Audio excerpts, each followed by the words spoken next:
Oh, we're back. I can't stay away. Back for the Colonel and the Kid podcast. I'm your host, Greg Heitmann. Here I am. And if you're watching this video podcast, you can see I'm still with the new hat. And I was thinking about just turning it over completely, and this would be my new podcast hat, my new style. So anyway, yeah, we're back again. We're kind of on a little bit of a roll here with running out some podcasts. I think we got chapter 22 up and ready to go, and that's the yoga Yogi Berra article. And this chapter coming up, it's probably the heart of the memoir, and I'll talk about that a little more when I get to it. But this podcast is based on my memoir about my grandfather, Colonel Edwin P. Hagen Jr. Well, I mean, technically it's Lieutenant Colonel Edwin P. Hagen Jr., but a lot of people just call him the Colonel. I called him Grandpa. And I wrote the memoir just to try to preserve the memory and what I thought was a special relationship between a grandfather and a grandson. And to me, it's a worthy project, and I'm glad I'm doing it, and I hope it lives forever in in electronic form and in paper form. Well, who knows how much longer books will be around. Yeah, we'll see if maybe it'll be giant book burnings just for heat, not to destroy the information, but just for heat in the future as policies change and maybe some forms of energy fall out of favor, and we're back to burning trees and paper and books just for heating. So, I kid. That won't happen. not, not in my lifetime, I hope. But um, anyway, the Colonel, my grandfather, I guess he inspired me to do all this and put the effort into recording this podcast and get it out there, make it public. And I hope it's enjoyable for everyone. Um, I'm enjoying doing it, making myself laugh. We've had uh, we've had some special edition podcasts that don't involve the actual memoir itself, and I encourage you to look at those and listen to those and just see some some of the ridiculousness that we've preserved through this format. Glad I could be part of that. Just maybe have a laugh or two and maybe share a laugh, make others laugh with some of the crazy things that we've talked about on the other podcasts, and check them out if you haven't had a chance. But I think we'll probably just jump into the chapter like I've been doing, and then the people that don't really want to see or hear about any of the other stuff that's going on, as far as the podcast goes, they can bail out, and we can have our little special time talking about the other recurring sections of the podcast that I like to delve into. And like I mentioned, this is the electronic audio and visual memoir of the Colonel and the Kid. And again, it's dedicated and about my grandfather, my maternal grandfather, my mom's dad, Lieutenant Colonel Edwin P. Hagen Jr. And of course, I think I mentioned it. I'm Greg Heitmann, the kid in the Colonel and the Kid part, and of course, the Colonel Edwin P. Hagen Jr. And I like to mention that this is part of this has become part of my own psychotherapy. Not to mention just a history lesson and preserving history, but this has also been my own therapy and just getting stuff off my chest, chance to complain, and well, most of all, it's just a recording some of the history of my grandfather. I mean, very limited part. Just basically my relationship with grandpa, and I think I think and I hope that a lot of people can relate to the grandparent grandchild relationship that I'm talking about here. And if nothing else, you can prepare yourself for your own relationships in your life and how to make them better, hopefully. Um, I I guess maybe a lot of times I'm sitting here thinking this is sort of a self-help book. Not sure that's exactly true. It's more of a history book, just preservation and a memoir.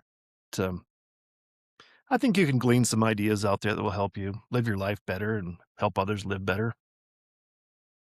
Anyway, let's just get to the chapter, and I think it's there's a lot of reading here because the title of this chapter is the Yogi Berra article, and it'll unfold a little bit more. But I actually read a magazine article that I'm documenting here. I wanted to read that into the record. I thought about just talking about the article and showing the visuals, but I thought it's worth reading about and just having those details in the record itself in case the um, the visuals are lost in the future or the magazines are banned from society.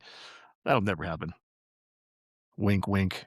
But anyway, I'll read the chapter that I wrote, and then I'm gonna also include in the middle of that the article that was written by another author, and we'll describe we'll get his name, and I really don't know anything about him, but I'll name him and give him full credit and full credit to the magazine itself. You'll hear about that coming up, but let's get started. This is the Colonel and the Kid podcast and the Colonel and the Kid memoir, chapter 22, Yogi Berra article. And as is tradition, we start the article with a quote. And today's quote is, quote, "You can observe a lot just by watching." And that's a quote from Yogi Berra. And that's what this is about. This title of the chapter is the Yogi Berra article. And let's get into it. Congratulations. Good for you if you have stuck with me and read this far into my recollections of the man I know as Grandpa. Some might say this work is a bunch of disjointed, half-explained, incoherent, pointless anecdotes that never move forward or make any sense. Yeah, that sounds pretty accurate. I think that's the way life is. Don't get me wrong, I'd say I've lived a charmed life, but it definitely hasn't been filled with the smoothest transitions between chapters. Just like this book. This chapter is what I consider to be the heart of the memoir. Everything points to this distinct juncture in my journey that led me to document my impressions of the relationship I enjoyed with Grandpa. It was always here, I just didn't realize its origins. I was too young to understand.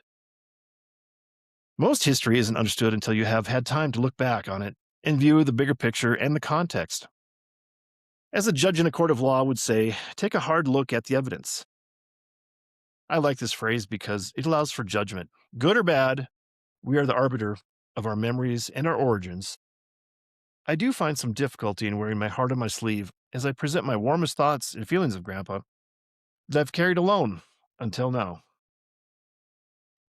And I have another quote here that I'll interject. Quote, it's like deja vu all over again, end quote. Of course, that's Yogi Berra, at least attributed to Yogi Berra. And we'll continue the chapter. Grandpa saw something in me that I never saw in myself, and he encouraged me. There was never a forceful lesson or that push that a child may involuntarily resist, innately rebelling against authority. It was a nudge. As a young boy, I didn't recognize his efforts, but I was lucky enough, or smart enough, I add parenthetically, to preserve something that reflects the kind of man he was and how special of a grandfather he was. This story ties back to the previous chapter, the bomber. And for those watching, those not watching, and those watching, you saw me, but those not watching, I made air quotes around the bomber. That was the previous chapter. And we'll explain here a little more in the next paragraph, but I just laughed because of the bomber. That's quite the title. So back to the chapter. Grandpa bought that 1981 Chevrolet Silverado brand new, as previously mentioned. I was 12 years old. Along with that truck, Grandpa received a subscription to Chevrolet's magazine for Chevy owners called Friends. On the cover of the August 1981 edition of that magazine was New York Yankee legendary catcher Yogi Berra. Inside the magazine was a short biography of Yogi, along with a few photos. One set of photos on page 6 and covering the full page was a sequence of images with the caption, "A photo sequence taken in 1955 demonstrates the power that made Yogi Berra one of baseball's long ball threats." In the margins surrounding the photos, Grandpa made notes, instructions for me. I knew I was above average athletically for kids my age, but it was here Grandpa saw something in me that he had hoped to encourage. A suggestion on how to be a better hitter and baseball player. Grandpa saw my potential and tried to nurture it. I think maybe I mentioned this before, but um, this will sort of reinforce previous chapters in the memoir. And getting back to the memoir here, getting anything in the mail at that age was amazing. Getting something from Grandpa was exponentially more fantastic. I've held on to the magazine since that time, knowing it was special, but not understanding the significance until more recently. It is surreal to think about. And I know I'm not documenting and conveying the emotional impact this has had for me. I don't think whatever I write does it the proper amount of justice. I saw the pictures and words on the pages of that magazine as a 12-year-old boy, but it took at least 20 years to pass before the message behind them would sink in. Then another 20 years after that for me to verbalize and write down the deeper understanding that I have found. It's such a simple lesson, yet easily overlooked. Grandpa took time out to associate that article with me, make notes on it, and mail it to me. What a confidence boost. Even 40 years later, I can thumb through that magazine, or now click through the scanned images and feel reinvigorated, brushing away self doubt. Grandpa gave me his stamp of approval through his belief in me. Why is it still hard for me to believe in myself when I had my own hero believing in me? I guess that it's human nature to wonder about such things. A logical man has self doubt, but still presses forward. And here we are. This is the first image I have for this chapter, and I'll read the caption and describe. I still have the magazine. Here's the cover image. It's in decent shape. I was just wondering if there was a letter from Grandpa that came with it. I don't remember if there was a separate note. I wish that I had the envelope in which it had come. And this is the Friends magazine. And it says Friends at the top, and then below Friends in smaller font. The Chevy Owners Magazine, August 1981. And this is what you get. Even in modern day, if you buy a new vehicle from Chevy, you'll get a subscription to their magazine, Chevy magazine. And it has different articles about travel and whatever, and highlighting different things. And on this particular magazine, August 1981, it was basically just about the full image, a head and shoulder portrait of Yogi Berra. And it says "Forever Yogi" in another font towards the middle bottom of the page. And it's Yogi Berra, the great baseball catcher for the New York Yankees. And he's in his Yankee uniform in the dugout, leaning over the rail, hands folded on the rail. And he's looking out at the baseball game playing out before him.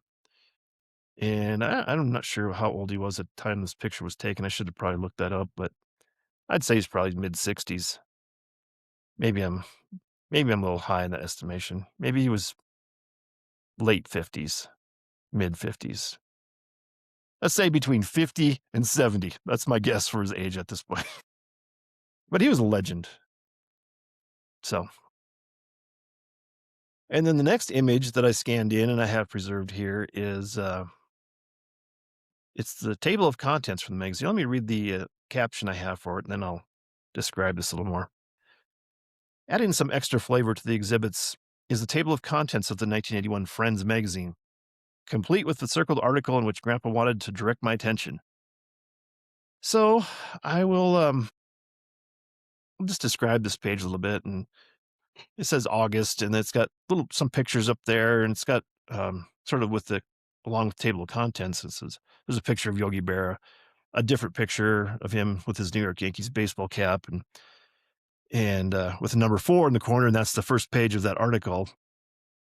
And it's in the table of contents. It says "Catcher in the Rye," and rye is spelled W-R-Y.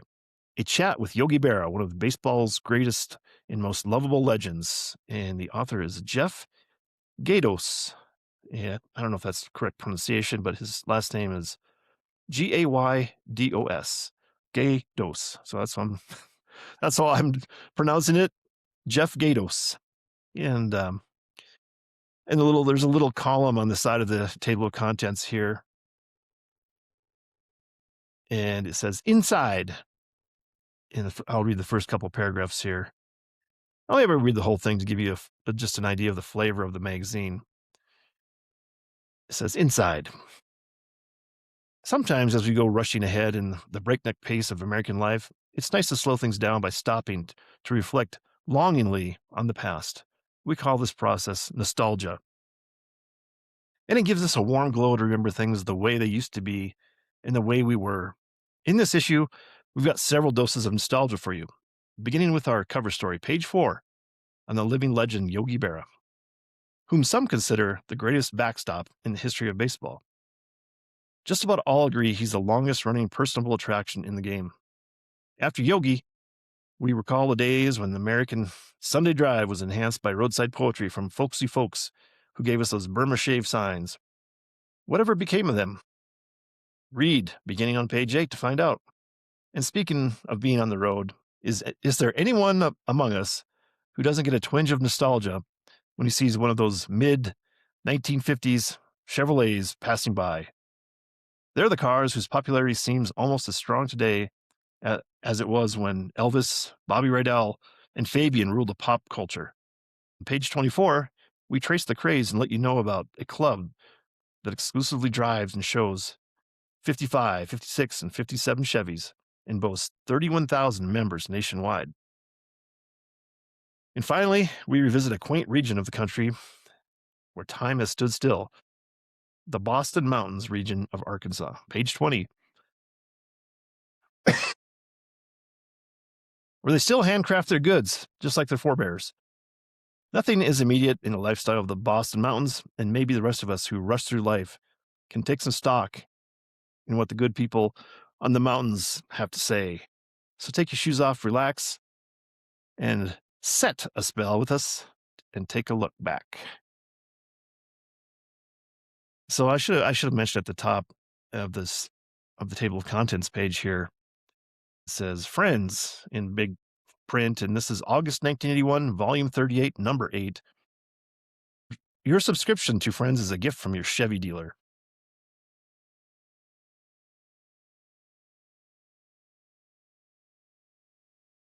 It's what you get for buying fancy brand new pickup back in the early 1980s. The next image I have here, the scanned in, I'll read the caption here and then go ahead and try to describe a little bit more.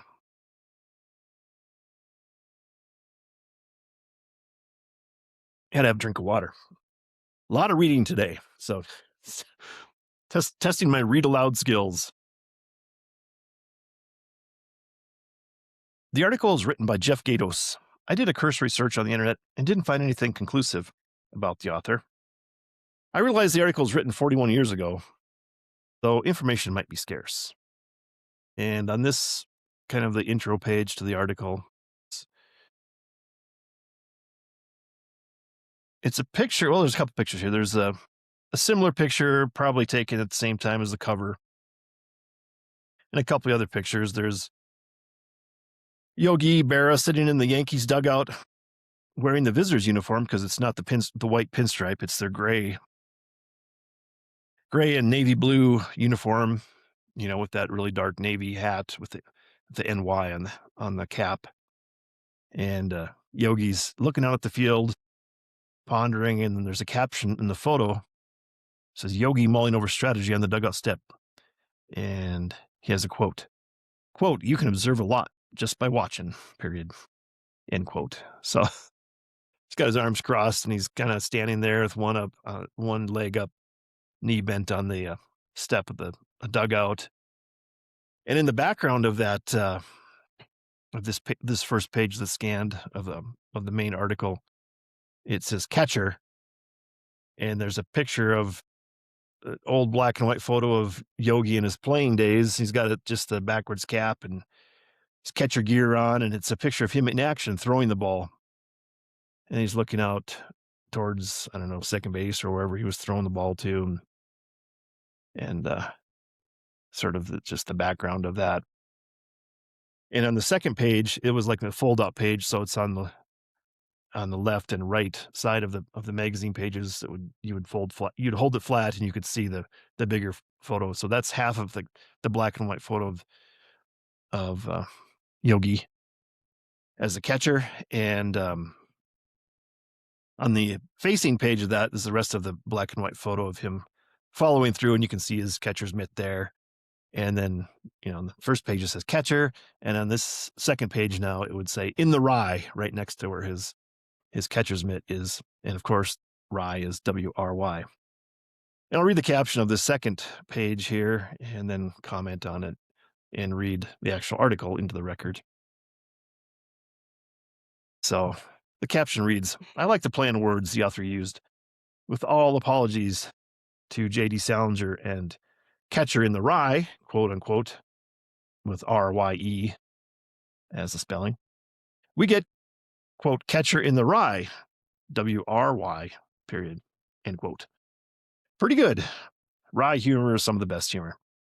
It's like the other day I was thinking that I need a nickname, and Slim came to mind. It wouldn't make sense whatsoever. I'm not thin, I'm not fat, which could make for an ironic nickname. Slim would be a good rye nickname for me. I finally got my summer haircut this week too.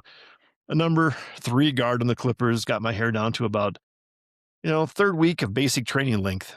My hair was fuzzy. I thought Fuzzy might be a good nickname. Unfortunately, it would violate the rules. You see, it would fall into the Indiana Jones category. Indiana was the name of the family dog, and Dr. Henry Walton Jones co-opted that nickname from the family pet. Fuzzy was the first pet cat in the family, and thus I would violate the rules of nicknames. Not to mention, it violates the cardinal rule of nicknames. You can't give a nickname to yourself. So, let's start reading the Yogi Berra article itself and get that into the record. And this article was written by Jeff Gatos. Some may not be able to recall the current backstop for the Yankees, but everybody young and old knows Yogi Berra, the clutch hitter who has become one of baseball's most memorable instructors and philosophizers. Here on the pages of a reliable reference text, resting comfortably between a saint and a statesman, Saint Bernard and John Berrien, is Yogi Berra. The three, you will see, have a lot in common. Saint Bernard constructed the fortifications of Hildesheim, the German city. Berra fortified the Yankees, a New York baseball team. Berrien's word was law in New Jersey. He had an enormous constituency. Berra's following's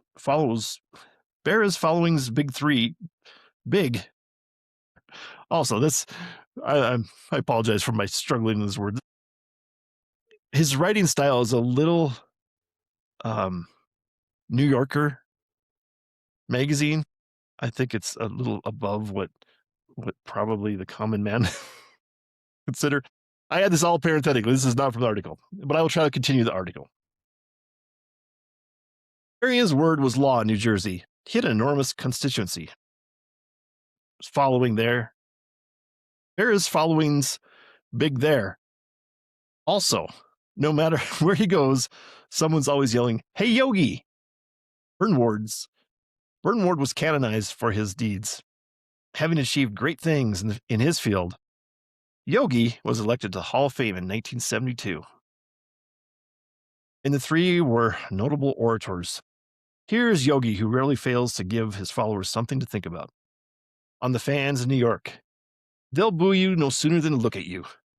On his ability to manage a team, I've been playing for 18 years, and you can observe a lot just by watching. To a female fan who told him one hot day, "You look mighty cool." "Thanks," he said. "And you don't look so hot either." To a stadium full of fans gathered to honor him, "Thanks for making this night necessary." Yogi-isms, they call them. This fireplug of a man who crouched behind home plate for 14 years, 14 seasons as a Yankee is renowned for his deeds and his words, but you have to listen closely when he speaks. And the text is continued. After the most important image of this chapter, and I'll read the caption, and then I'll try to describe. Here it is, the best documented advice Grandpa ever gave me. This is a treasure. The original magazine is stored safely away. No insurance policy could replace it. The luxury of modern technology allows me to preserve it forever in the cloud with a push of a button on my iPhone. And now here it is, saved on these pages where it will live forever. And this is a scanned page from that article, and it's just a series of photos. And I'll read the actual the caption for the actual magazine article of these photos. It says, a photo sequence taken in 1955 demonstrates the power that made Yogi Berra one of baseball's long ball threats. And this is the caption that I used earlier in the chapter in the text itself.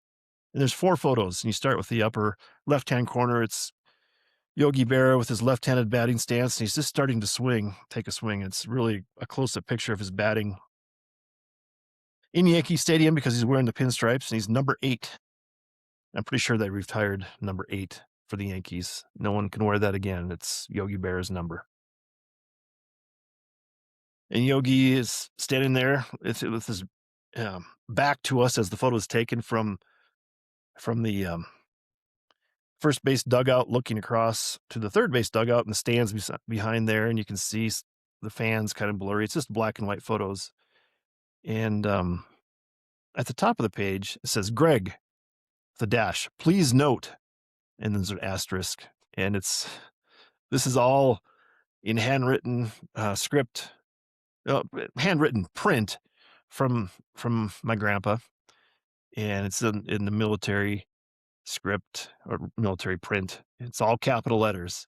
And then this first photo in the upper left corner there, as I was describing, it says 1, feet firmly planted. So he's giving me some hitting advice.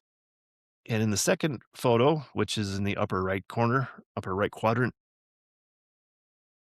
it says 2, eye on the ball all the way. And he's got an arrow pointing towards my eyes. And this photo is continuation of the series of photos where Yogi Berra is taking a left-handed swing, and pretty sure the way that this is the way the sequence of this photo, he's already hit the ball because it looks like the bat is kind of bent because it's stop action of that photo, and he's already put the ball in play.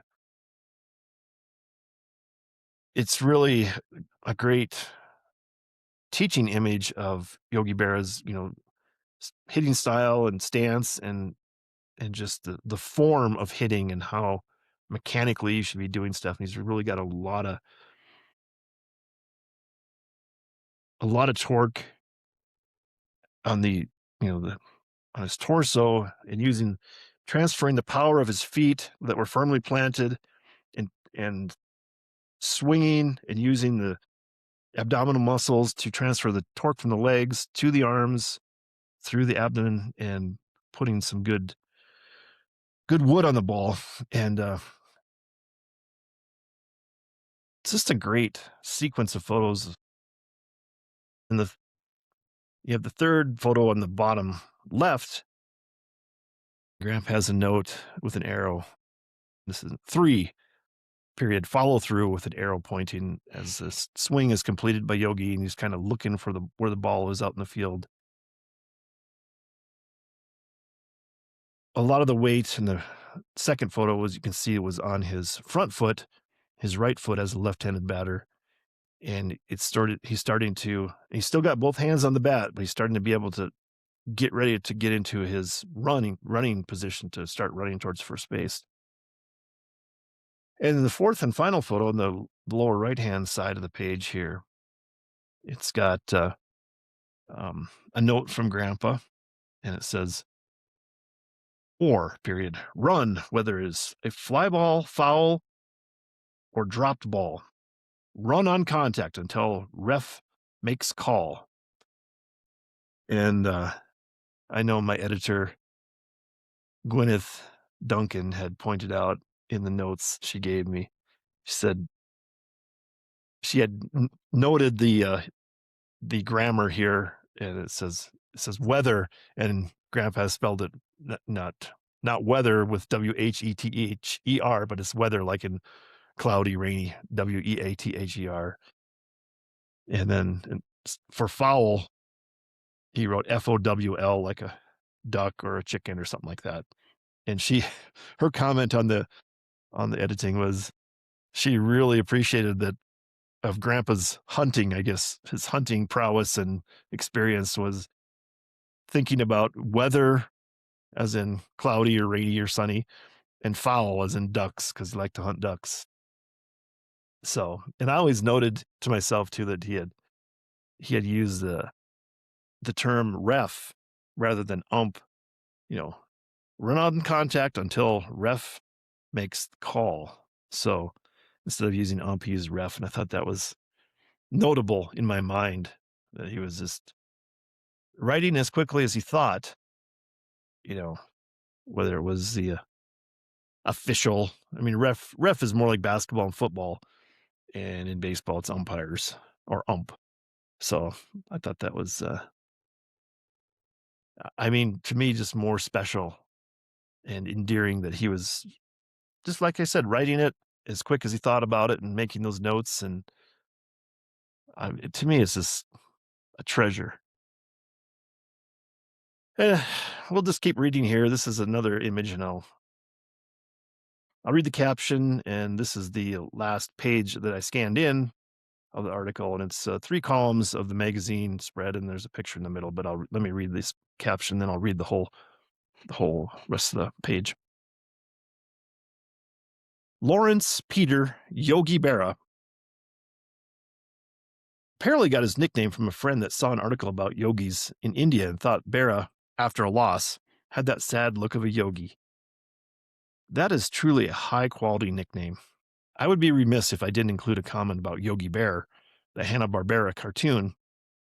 You made it when there's a cartoon modeled after you. So, I'll read the rest of the article from Jeff Gatos again. And I think this is a little more conventional to read. Hopefully I won't stumble through it like it seems like I've been stumbling, really testing my read aloud skills today.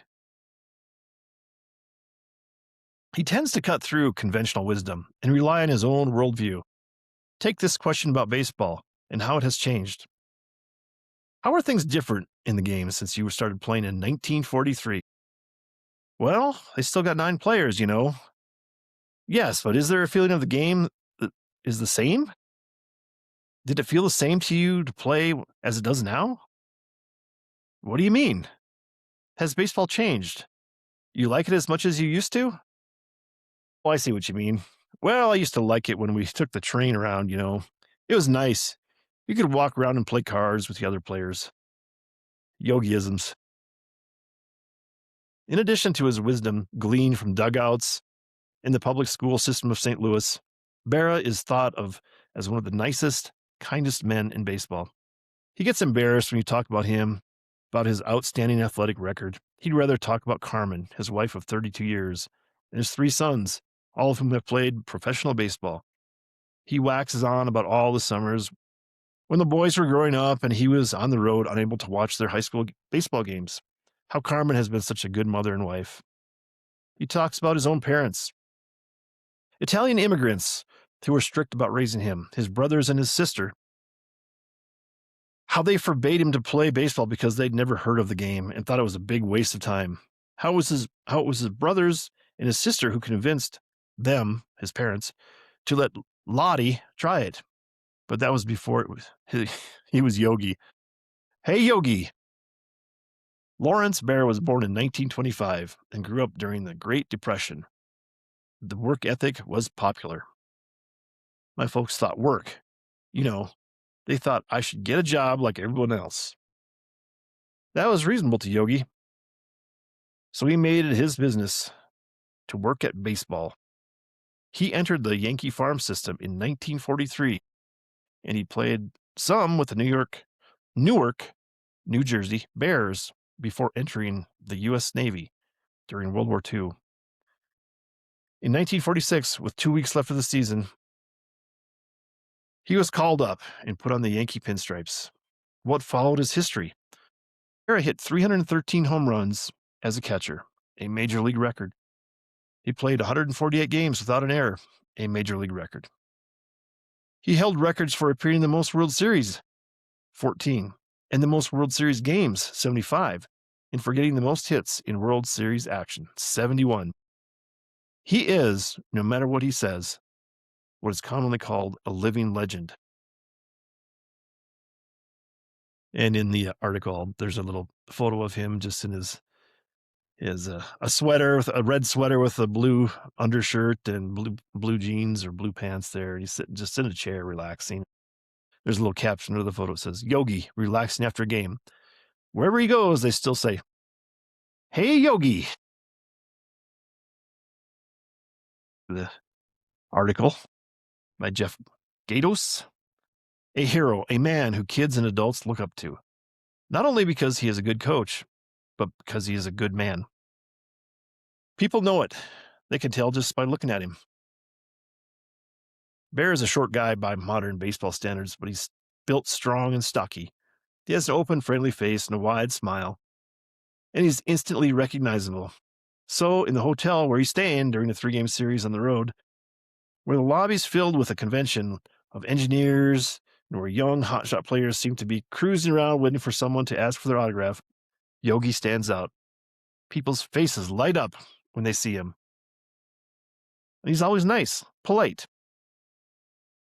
He says he figures fans are good for you.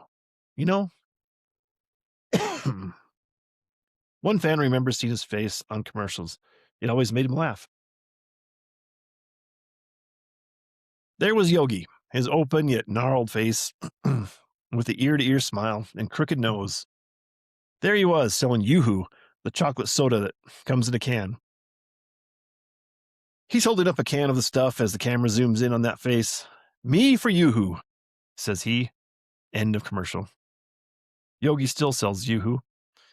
And it is said that he was once telling a reporter about the stuff when she asked if the name Yoo-Hoo was hyphenated. Hyphenated? It ain't even carbonated, said Berra in defense of the product he's been hawking for 20 years. And in defense of Yogi, it may be important to point out that people laugh with him, not at him. They tell stories about him and they love him at the same time. Like the night after game when somebody asked if he wanted to go to a high-class New York restaurant. Nah, he said, nobody goes there anymore. It's too crowded. Or like the day during practice when Coach Berra sent the pitchers out to do their drills, telling them to pair off in threes.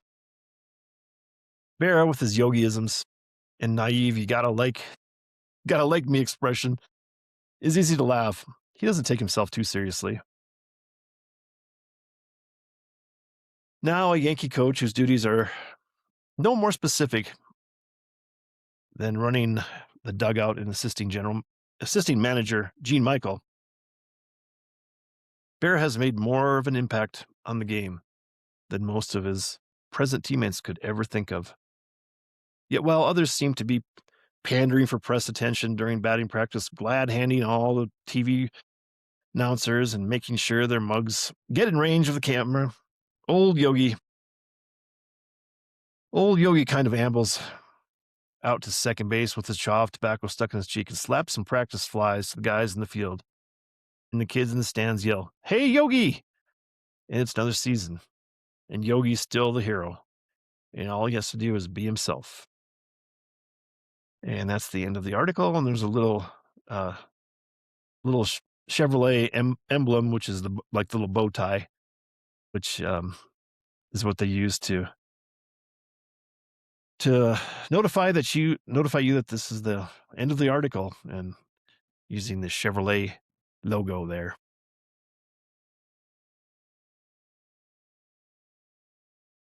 That's the article. Article by again by Jeff Gatos.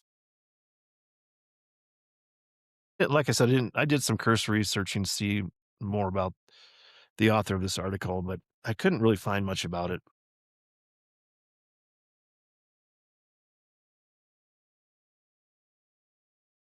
So we'll continue on and finish out the rest of this chapter with what I have written.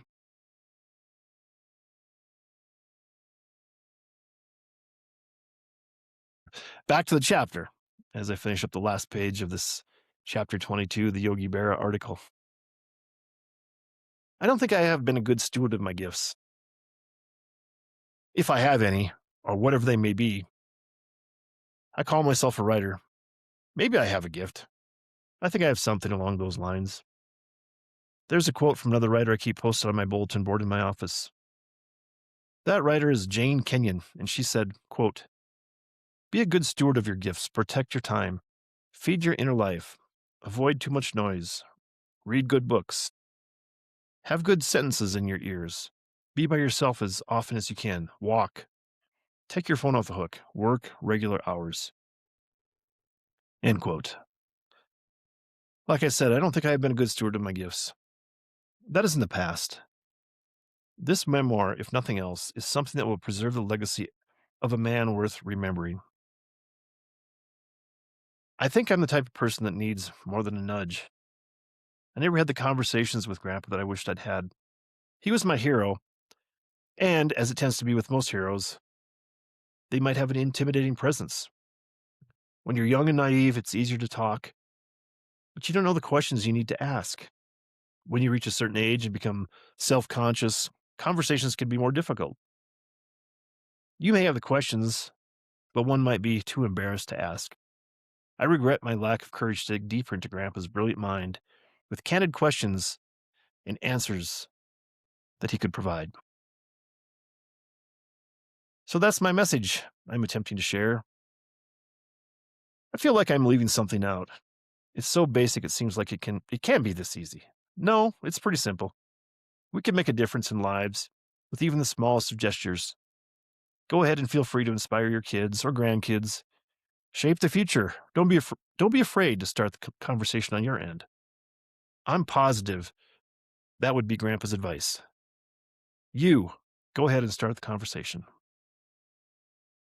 So that's it. That's the end of the chapter. And as always, we end the chapter with a quote. And again, it's quote from Yogi Berra.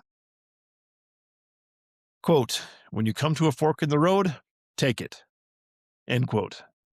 So that's the yoga again, the Yogi Berra article. Um, I, I I feel like I have to comment a little more on this, and I guess not put closure onto it, but just maybe additionally just think, as I read it, as I pre-read it, and then read it into the record here. It's just I think I'd mentioned maybe this is leaning in some ways to be a self-help book, but that's the advice here that I just cannot stress enough is, the littlest thing can maybe make that big impression on somebody. Whether it was little kid me and Grandpa sending me this article through the mail back at that time, trying to help me, trying to help me be a better baseball player. I mean, you can just take that and I guess use it yourself and spin that ahead and how you can impact anybody's life, a kid or a coworker or anyone that you know, that encourage them and try to point out helpful things, pointers, references. I mean, granted, some people can take it the wrong way and think it's a criticism or, you know, keep your mind your own business. But I think you put a positive spin on that.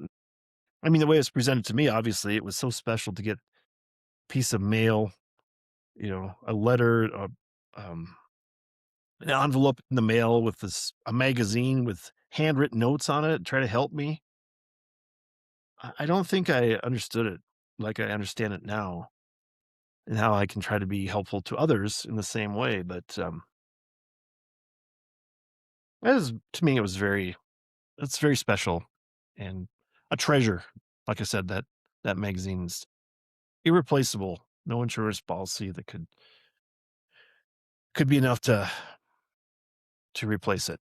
So in that sense, it's priceless, which is a word we can get into verbal abuse here, because how can we have the word priceless mean two things? You can't put a price on it because it's so valuable, or is it priceless because it's worthless? We don't have the word worthless, but priceless also could mean you can't put a price on it because it's not worth anything. That's the fun of the English language. And that's a good verbal abuse thing to explore in the future. No time for that now. We got other things to talk about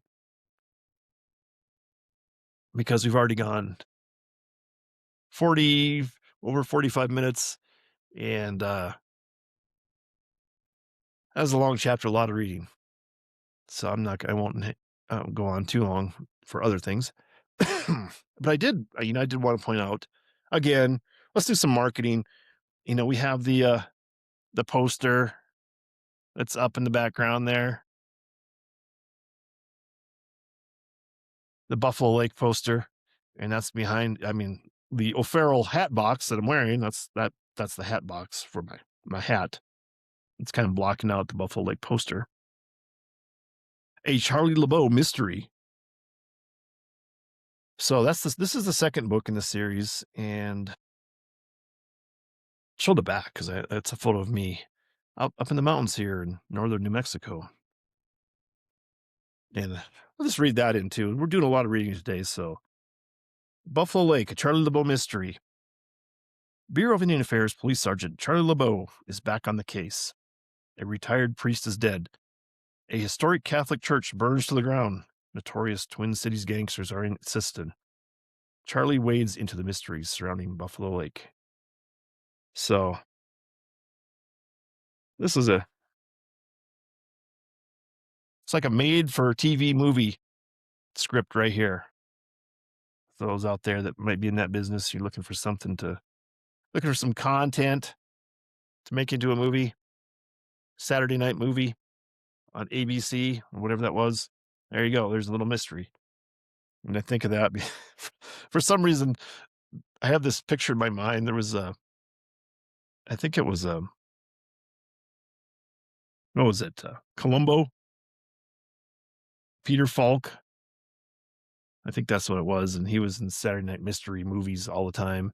And I remember there was one old one that was that Johnny Cash was the star of the Saturday Night Mystery movie, and part of I think the very beginning was he killed somebody on an airplane, then parachuted out, and the plane crashed. But he survived, but he got injured when he parachuted out. I think he broke his leg or something. So there's a suspicion right there. And then Peter Falk as Columbo had to come in and solve the mystery, and that's the type of mystery where they show you all this stuff that's, you know who the guilty party is, but the detective doesn't know. So he's trying to put the pieces together. Meanwhile, the observer, the audience members know that you can do it. Yeah, that's the guilty guy. So it's one of those types of mysteries. This is not that type of mystery. You don't know who the bad guy is in this until the very end when it's revealed. It's a good mystery. Charlie LeBeau mystery, Buffalo Lake. Pick it up now at your local Amazon dealer. Well, I mean, I don't know how local they are. I think that I'm not sure you can get it any place but Amazon, but if you can, I think that they print these on demand, and they're just paperback. I think you can get them on Kindle too. But the paperback's always better. Give your eyes a rest from the screen. Just buy a copy of it so you can have it. Make notes in it, whatever you want to do. But I just paperback for now. But I think I talked about before that they have an option to make hardcover books, and I think I'm gonna try to do that at some point for all my books, just so I have a so I have a hardcover book myself, and I can put it on the shelf behind me or someplace. If I readjust my office and have shelves and I can display books and prove how smart I am by showing showing that I have books in my room, even though it's questionable whether I've actually read them. I assure you that I did read this book multiple times when I was editing. So I have read at least, I don't know, 9 books because I've written 9 books. I'm not going to go out any further than that for the for the time being. But so a long ad today pushing Buffalo Lake, the Charlie LeBeau mystery. There you go. Pick it up now. But I wanted to, it's funny, and I finally made the notes here, and I think it was before I went on hiatus. So I think it was the last podcast or second to last podcast where I was into the podcast, and I was going to say something, then I forgot what I was going to say, and then I said, "Oh yeah, I remember what I was said," and I was going to say it, and then I forgot. It's like, well, I'll remember it if it's important. But actually, what at that time, what it was I wanted to talk about, and I have notes here about it, was that I went over that threshold of 20 podcasts. I think I'm on podcast 25 now. And I was going through the statistics before this podcast so I could share them again and how I guess saturated saturated the society is with podcasts now. But the numbers are, I think, like 4.5 million podcasts out there. And it's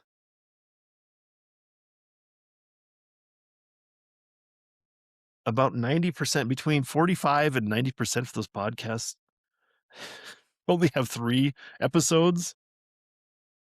And then if you, uh, I guess once you've gone past, you make that 4th episode, you're in the top 90% of podcasts out there for content.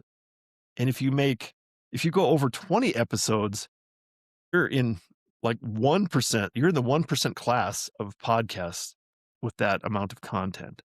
So I've made it into the top 1% of podcast content out there now, which is a far cry from actually people viewing or hearing your podcast. But as far as content goes, I'm in the top 1% according to these statistics, which is it's just absolutely hilarious to me. I'm glad I could remember that and talk about this on the podcast because that was it was so funny to me and embarrassing at the same time. I try not to be embarrassed about stuff because if you're gonna do anything publicly, and this goes out publicly, I'm not trying. I don't think I've edited anything as far as filtering out stupid things I've said or mistakes or wrong words. Who knows what crazy things I've said. But you try not to be embarrassed by stuff. And I've gone through things where during the podcast where I just completely blank on what I was going to say, or forgetting somebody's name, or doubting that I've said the correct name or whatever thing I'm talking about. It's so funny, and just try to remember that it's just there's nothing to be embarrassed about because human beings make mistakes. People say crazy things all the time, and it's funny. It's funnier that way when you don't even realize you've said something wrong, and then people point it out to you. It's like, what are you even talking about? So it just makes me laugh. So anyway, um, I think I will end with a quote. I'm going to wrap up this podcast. Keep it under an hour today. But I just, for some reason, this struck me when I was going through these statistics. I came up with this quote, and it it's it's all apologies to JFK, John F. Kennedy. President Kennedy. These are all apologies to him. This could be a music update with All Apologies by Nirvana. They have a song called All Apologies. I recommend it. It's an okay song. But I put this in the in the context of the recurring section of abusive language or verbal abuse. And again, I don't know how I tried to silence my phone, but I got a phone call and it was a stupid spam phone call again that I just get every day. I should know, even about this time. It seems like the same time, even though I block all these phone calls, I still get them. And I have the I have it on silent mode on my iPhone sitting right here.